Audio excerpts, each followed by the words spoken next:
Hi, it's Sadhana, and I'm here with part 3 of the Mystic Faerie Tarot, the Tales of the Minor Arcana. And this is the Tale of the Swords. It's called the Blue Rose. These tales are written by Barbara Moore, and the cards are illustrated by Linda Ravenscroft.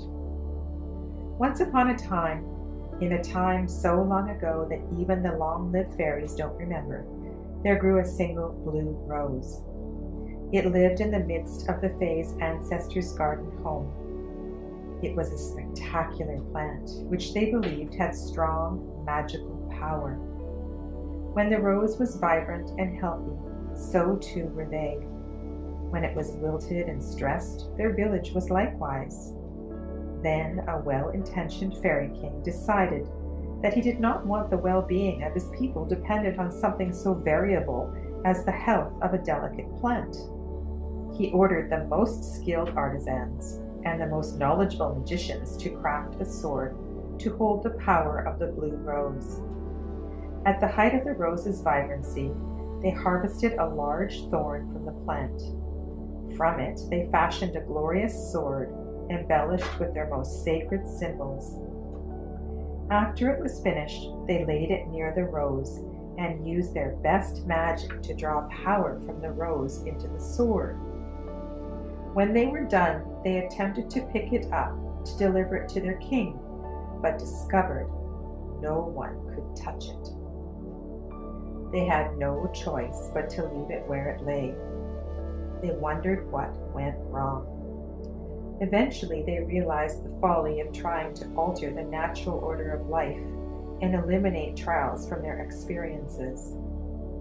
In their embarrassment, they ignored the sword, letting the garden overgrow around it and hide it from their sight. As the generations came and went, the sword was forgotten. As time passed, more and more blue rose plants grew until the entire garden was filled with them. It came to be that the reigning fairy queen appointed 2 favored companions to care for the blue roses in the garden. One day, the 2 gentle rose tenders noticed a bud that stood out from the rest. It had a unique glow and energy. Clearly, it was a magic rose. They vowed to protect and cosset the little rosebud, spending hours tending it and filling it with their love. When it bloomed, they would show their queen this great gift. Until then, it would be their secret.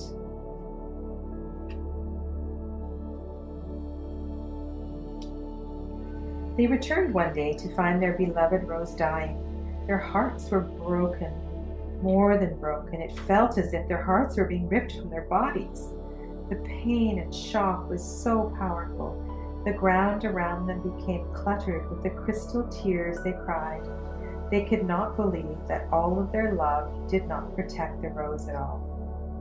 Their great plans of presenting the magic rose to the queen were for naught.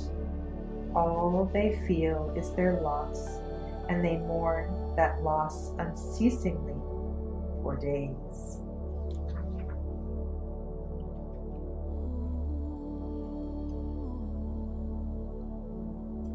Eventually, worn out with grief, they could cry no longer, nor could they face the tragic situation, for they had no strength left. They fell asleep under the dying rosebud, comforting each other and hoping that when they woke up, they would find it had been nothing but a bad dream and their rose would be fine. Their sleep is deep, long, and undisturbed by dreams. The rose weeps while they slumber, the last of its strength slowly flowing into the earth. The dire reality of the dying rose hovers above them, the horrible situation unchanged despite their mourning.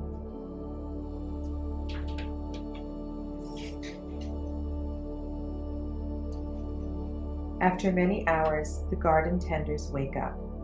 They find that not only is the rosebud still dying, but now things are going from bad to worse. The whole garden is dying around them. Luckily, they are refreshed from their long sleep and decide to find a solution to their problem. They discuss and debate, trying to determine what is to blame for this catastrophe. Is it someone's fault? Did they do something wrong? What could they have done differently? What can they do to change the situation?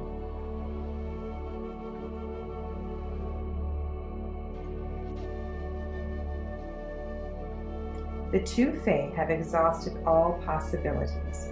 In the end, they realize they did not have the wisdom or experience to deal with this situation, but they know someone who does. They decide to seek guidance from their fairy queen. Perhaps she would know what to do to save the magic rosebud and garden. Too much was at stake for them to deal with this on their own.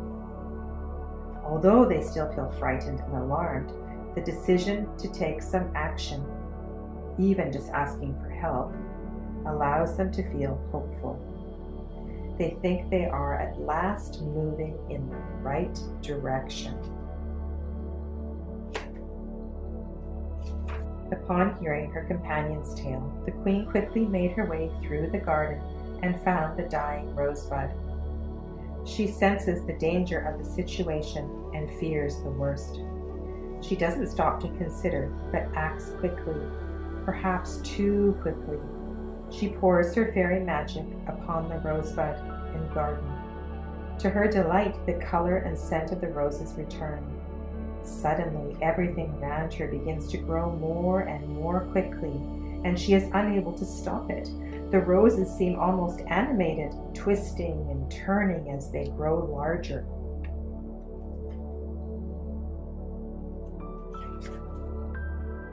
Before the beautiful, beloved queen can fly away, the blood-red thorns wrap themselves around her, binding her to the spot. Her wings and arms are bound behind her, useless. She is immobilized, unable to work any magic. She is entirely defenseless. However, the magic blue bud is beginning to open. So even as her situation seems hopeless, she still has hope that somehow the magic of the rose will save her, the garden, and her people, despite her impulsive act.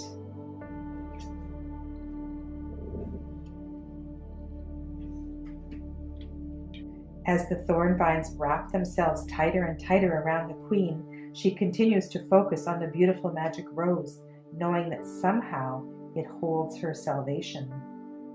The queen grows weaker, yet fights despair with hope.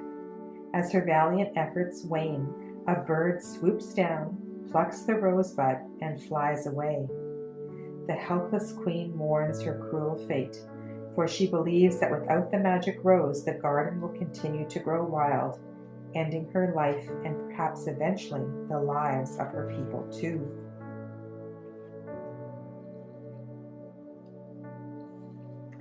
Just as the queen thought, throughout the night the vine wrapped tighter about her body, and the thorns continued to grow, piercing her delicate skin. Her limp, seemingly dead body is held upright by the very vines that may have killed her. Her blood flows deep red, in stark contrast with the deep green vines and silvery blue blooms. From the spot where her first blood fell, a new little blue rosebud has begun growing. Although the queen cannot see it, it has a wonderful and powerful magic.